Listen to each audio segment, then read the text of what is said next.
The ideas expressed in the following presentations are those of the speakers and do not necessarily reflect the views of ACI or its committees. ACI web sessions are recorded at ACI conventions or other concrete industry events and will be made available for viewing free of charge for 1 week.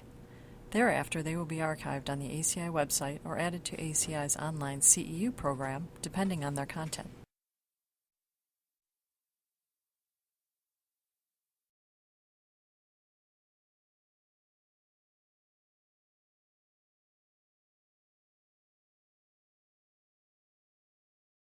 Our last presentation is the second portion of the new Admixtures document. Our presenter is Kari Yuers. She's the president and CEO of Kryton International from Vancouver, British Columbia. And Kari served as the document chairperson for this revision of this document in chemical admixtures. Thanks, Dave. I'm sure they probably mentioned earlier that this document it used to be sold for about $25 through the bookstore, and what we were able to do as a group was convince them to provide it to you free as a free resource. So if you go to the home page and go to the Knowledge Center, you can click on there, and educational documents will take you to this document. You can download it for free. And it's a great, the improvements made, as Charles said, has lots of good content in it. It's basically all you need to know for 90% of the people out there that are using admixtures. And so I'm going to move along here. I'm going to be covering permeability reducing admixtures, which is a new section in this document. It also, a lot more detail exists in the 212 committee's state-of-the-art document, a report on admixtures. And so if you want a little more detailed information, you can always go to that document, which we reference in the E4 document. The other area I'm going to speak to is the admixtures for controlling ASR, and a little bit about why you would use these, where you would use these, and how to use them. So permeability reducing admixtures, these are powders or liquids that are added right into the concrete ready mix. But one of the first questions that people ask is, well, why would we need these? There's a lot of things we can do to reduce permeability of concrete, and why would we need to reduce permeability? Needless to say, the basic reason to use there's a need for reducing permeability is that water's not very good for concrete. Almost every and virtually every detrimental thing that happens to concrete happens in the presence of water. So it's a basic aspect of, if we can keep water out of concrete, we can keep the concrete very durable and lasting a long, long time. And so water gets in not just through cracks and voids, but also through pores and capillaries. At a basic level, concrete's a big rigid sponge, and water is able to enter into these pores and capillaries, but also cracks and voids. So that's one of the reasons we use protection systems, liners, membranes, and coatings in below-grade concrete, or to protect concrete from the ingress of water. So making concrete durable, there's a lot of different methods. Many that you're familiar with is really basic to good proportioning of concrete, low water cement ratios, placement and curing of concrete, but also in the mix you can use supplementary cementing materials, a whole range of SEMs such as silica fume and fly ash and other materials you can add in to reduce permeability. But the other aspect is permeability reducing admixtures. So these are materials that can be added in and greatly reduce the ingress of water. So these admixtures are one of the many ways. Sometimes they're used in combination with other materials such as SEM. So it's just a tool to get your concrete durable, and often they can be used to replace other protection systems like membranes and liner systems.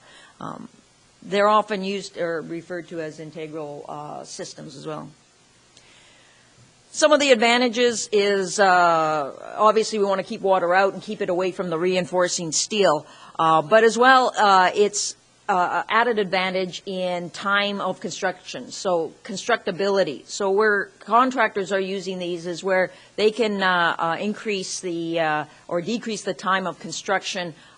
They are able to build right to the property line. So if there's a blind wall application, sometimes those can be very difficult applications to waterproof if you're going up against another wall. And so they can use this as a single form side and pour the wall waterproof in place. One of the other advantages you can see in the photo here, you got roots and rocks. There's a loader that usually puts that back up against the wall. And your membrane or protection system can be easily damaged, allowing water to come in. So another nice advantage of using these products is you eliminate that potential. If the loader hits the wall or scrapes the wall, you're dealing with just a concrete wall, and so you're not breaking your barrier of against the water coming in. And of course, the installation isn't affected by moisture conditions. I'm from Vancouver, and so we get a lot of rain up there. So a lot of times you need to have a dry concrete wall to apply coatings or membranes, and that's a very difficult aspect when you're dealing with constant rain all the time. So it does give some added advantages for constructability in those ways. So there's a couple categories of permeability reducing admixtures. Essentially, they've commonly been referred to as waterproofing and damp-proofing admixtures.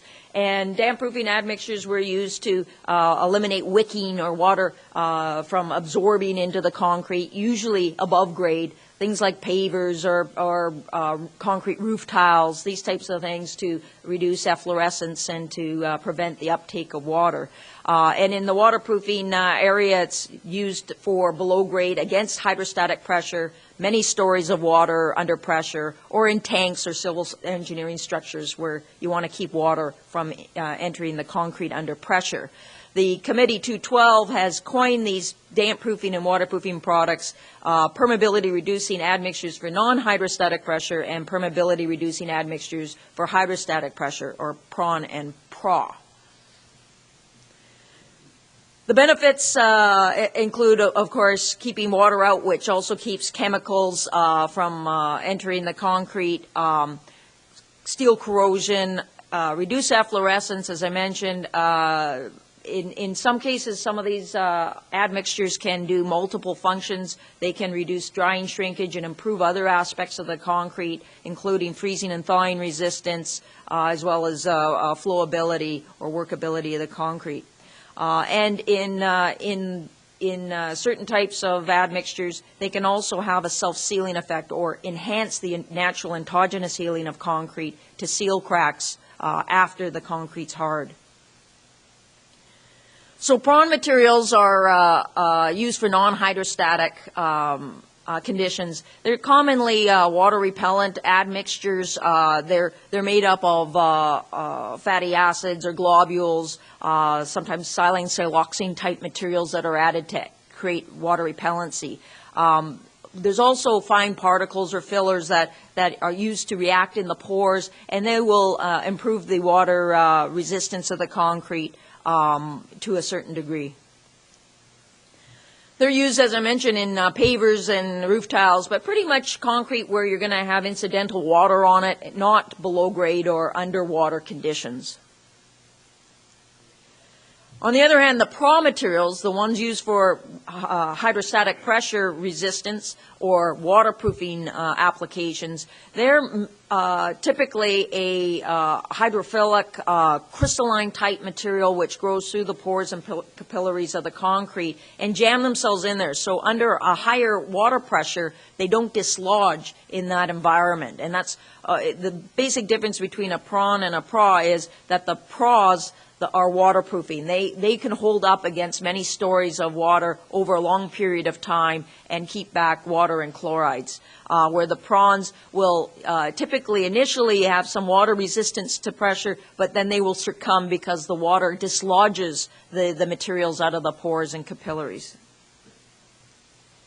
So applications for PRAs are basements, tunnels, usually under pressure, so many stories under water or water tanks, pools, elevator pits, these types of applications. And one of the reasons it's used in place of membranes is one of the big benefits of membranes is they can span cracks and joints. Although joints would still need to be treated with an appropriate joint system, in some pros, some pros have the capability of self-sealing. Excuse me. And so they can greatly reduce drying shrinkage and the resultant cracks from seepage. Obviously, if the cracks are too big, you would have to still treat them with something else, but that'd be no different than a membrane application where a crack was beyond the specified size. Testing and evaluation. So the best way to tell which one you have or which one you should use is to look at test data. And essentially the test data should be able to identify whether the product is appropriate for waterproofing under pressure or not. Typical testing that's used for damp proofing or prawns is water absorption. And these are basic cube tests. They wick up water and you measure the weight of the cubes. In the permeability reducing admixtures for hydrostatic pressure, you want to use a pressure-driven test because essentially if you are expecting it to hold up against water pressure, you should be applying a water pressure to it. And so those tests are tests such as DIN 1048, or I'll get into those tests in a minute. The non-hydrostatic is the absorption test, and so these are a couple of the common tests: the ASTM C1585 and the BSEN 1881. These are commonly used for showing wicking or water uptake into cubes. This is an example of what one of those the absorption tests would show. It identifies the ordinary Portland cement compared to a hydrophobic ingredient that's used in a common absorption test. Hydrostatic, thanks, Darryl. Hydrostatic testing, as I mentioned, is the DIN 1048. There's a few different pressure tests that you can use, but essentially what you want to do is apply the concrete to pressure over a period of time, and the DIN 1048 is a method where they then break the samples and measure the ingress of water, whereas the Army Corps test really just determines if you get water coming out the other side. I prefer the DIN 1048 test because it actually, when you break them open, you can actually see the results of the depth of penetration of the water into the concrete sample, as opposed to it could be under the U.S. Army Corps test, the bottom sample there would look like a pass, but clearly the water has saturated the concrete. So the pressure testing and the typical ones that break them open and measure the depth of penetration are the better tests. The Europeans have a program where they actually then rank the materials that pass at a certain level into different watertight classes for use in permeability reduction. And so that's one of the reasons that these tests are more ideal for the hydrostatic pressure testing. And this is an example of a crystalline product that's undergone the British Board of Agreement testing using the DIN 1048, and it shows the reference concrete depth of or Darcy permeability as compared to the crystalline over time. So where would we use these? Essentially in places where you may have a lot of penetrations or places where it's difficult to construct around, and so often it's a great tool for a contractor because it allows them to construct a little bit faster and to avoid problems with penetrations and other places where water may want to try to come in through the detailing. This is actually a project in Toronto. It's if anybody's been to Toronto lately, they're doing a lot of construction, and the downtown core is being ripped up. Well, for those of ACI members that were there recently, you might recall there was a lot of construction. This was the tunnel they were building right underneath the city because they were dropping the subway lines down and reconstructing this tunnel. So there was crystalline admixture used for all of that concrete because it was really critical that these tunnels didn't leak. Shotcrete is another application where shotcrete can be a difficult application because when you have a membrane or bentonite type application, if you're shooting up against it, you can destroy your protection system. So that's a common problem in tanked structures using structural shotcrete into basements. And so this is where, again, a crystalline admixture is being used as the sole waterproofing system for a tank structure below grade. And they're basically add it right into the concrete ready mix, and the ACI certified nozzleman is shooting it there onto to the cage. So again, it can take away a lot of problems for the contractor, and then detailing are done at the joints to make sure that the joints are kept watertight. Closer to us here, this is a city center in Las Vegas. This was a project where, again, a crystalline admixture is used for the below-grade concrete. It was used in elevator pits and also into the big pool, the big performance pool that they did for Cirque du Soleil. It was really an interesting project because right under this huge, hundreds of thousands of gallons of water is the nerve center for all their electronics. So they found it pretty critical that didn't end up leaking, and we're really looking for solutions that would be long-term solutions. Membranes are great materials and they work wonderfully properly applied, but over time they can get brittle and break down. And this is a facility that would be too difficult to try to post-waterproof later. So this became a great solution for that construction.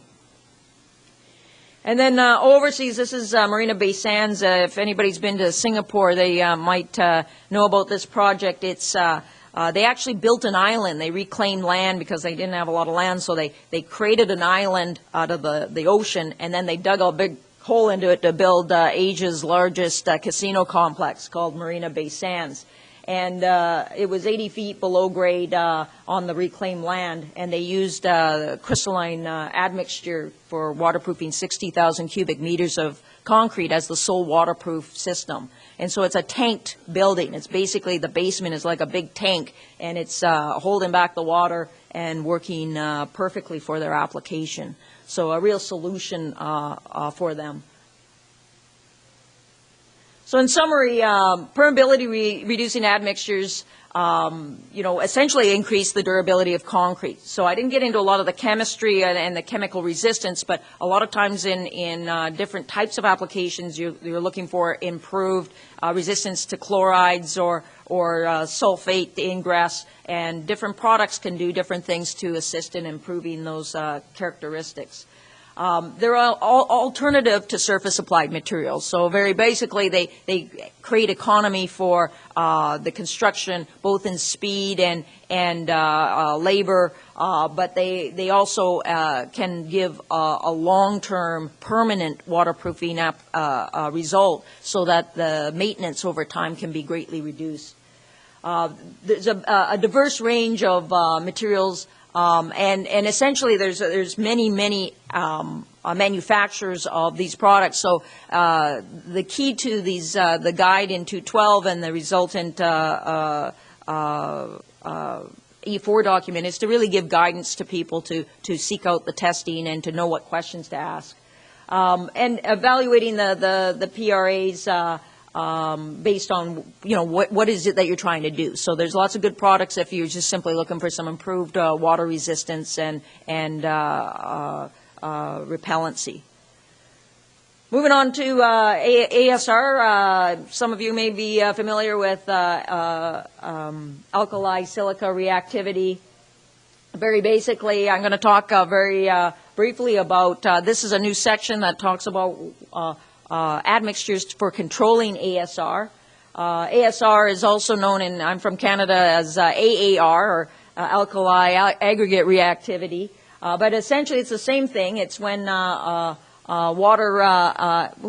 back up here. Water enters into the concrete and reacts with the calcium hydroxide to create an expansive gel. And so that expands in the concrete and breaks the concrete apart, reducing its strength and and eventually creating a lot of durability problems. Reactive aggregates, you need to do the proper field petrographic examination, but reactive aggregates are really all over the place. So one of the first things that people used to say is, well, why don't we just regulate out the reactive aggregates? But the problem is reactive aggregates happen all over the place, so it's not so easy just to say, well, we're not going to use them. And this picture, by the way, is from the Department of Transportation, and this is a common thing that we see in terms of ASR is the aggregates are used, water comes in, creates that expansion, and this is the kind of patterning that you would commonly see in ASR.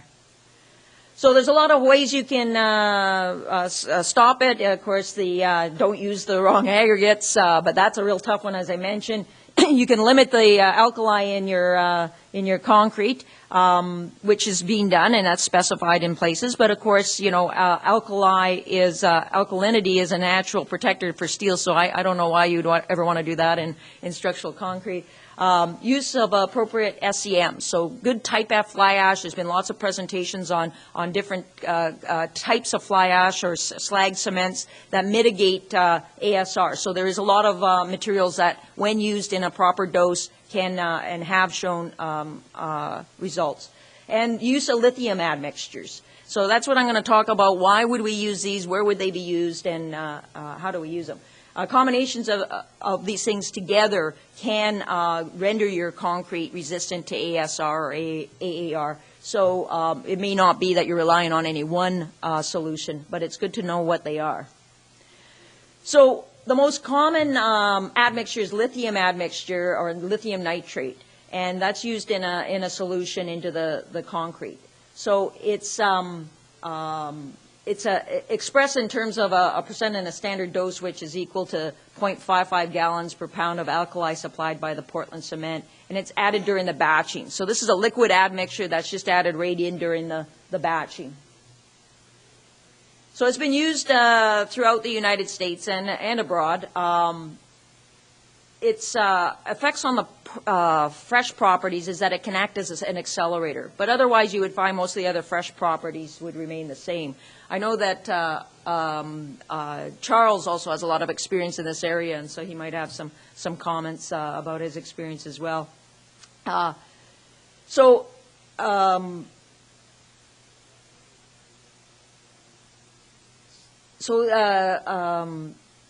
Essentially, you should always do a trial mix, and so this is kind of the same as any of the admixtures. It's a good idea to do trial mixes and see that it's compatible with your concrete and what the fresh and hardened properties are going to be. And so people say, well, why would I use that if I have fly ash, or why would I use that if I have slag or other things? And essentially, this isn't to be used everywhere. Lithium would cost more than probably the solution of a lot of the supplementary cementing materials. However, there's some places in Idaho and other places where you don't have the access to the supplementary cementing materials to mitigate this phenomenon. So, and in these areas, you can have highly reactive aggregates. This project is the Ohio Transportation Department, and it's a project they did in 2001 where they were using Class F fly ash and then evaluating it 9 years later for how it was performing. And so you can see in the picture at the top here, is this a pointer too? The top middle one? There we go. Sorry. So you can see, you can start to see pattern cracking from ASR in these members. There's another one there. So this is using a good type F fly ash and very highly reactive aggregates. So once again, the aggregates are very reactive. And this is the use of lithium and evaluated again in a similar amount of time. And you don't see any pattern cracking, even though they're using 100% cement with the same highly reactive aggregates. So that's essentially admixtures for controlling ASR. It's mainly based on lithium nitrate. and it's has its uses and applications in places where it's critical to not have any of these problems. So for more information, you can get to that free resource, which is the document that we're talking about today. But also as a more detailed backup, you'll find lots of good techie stuff in the 212 3R10 chemical admixtures document. All right. Thanks very much. We have time for just a couple of questions. And please use the microphone. Yes, regarding the trough, Yeah. waterproofing admixtures, are those just the admixtures that you said they're growing the crystalline? Yes, so those are hydrophilic crystalline admixtures. So they actually use the water to grow billions of little hair-like crystals through the pores and capillaries, and that way it can mass in there like almost like hair on your head, so that the water molecules can't, under pressure, press through them or dislodge them. Okay, so all the LE admixtures found under that are all the... Well, there's a lot of people call their things different things, so they might call themselves a crystalline, but the best way to determine is it really a true hydrophilic crystalline is go to the testing. Show the pressure testing, get them to show you the long-term nature, show projects that are performing in that environment, but certainly go to the testing and show things like the DIN 10-48 test. Any other questions? Are there any other questions? Yeah, go ahead. How does that interact with normal hydration of other phases? Yes, so it's actually very much reacts similarly to a hydration process. So you have a catalytic action that creates more calcium silicate hydrate. So you really end up creating billions more fibrils off the particles. And for the cement particles that aren't hydrating, they can create more hydration particles there. And once it's grown, it doesn't shrink, so it becomes a permanent part. But it's very similar to a cement hydration in itself. All right. Any other comments? Yeah. Both the admixtures, the ASR controlling and permeability reducing, are those admixtures accepted by the ASTM or do you have ASTM standards for it? So ASTM has test methods for determining different things. So the absorption test is an ASTM standard, but it's a standard applied to determining a certain result. ASTM doesn't have a pressure test such as the DIN 10-48, so that's why 212 references the European standards and some of the other standards for that. And the type S category was created so that it didn't hold out admixtures from being able to be used. But some of the integral admixtures can qualify under other performance testing such as water reduction or air entrainment or other aspects as well. Yeah, they could be classified, but that really says it does no harm. It just says it's not going to do any harm to your concrete so that you can use it, but it's not telling you is it going to be suitable for your use, and that's one of the reasons why you should ask for testing and make sure that it shows the performance results that you want given what you're going to use it for. Thank you all.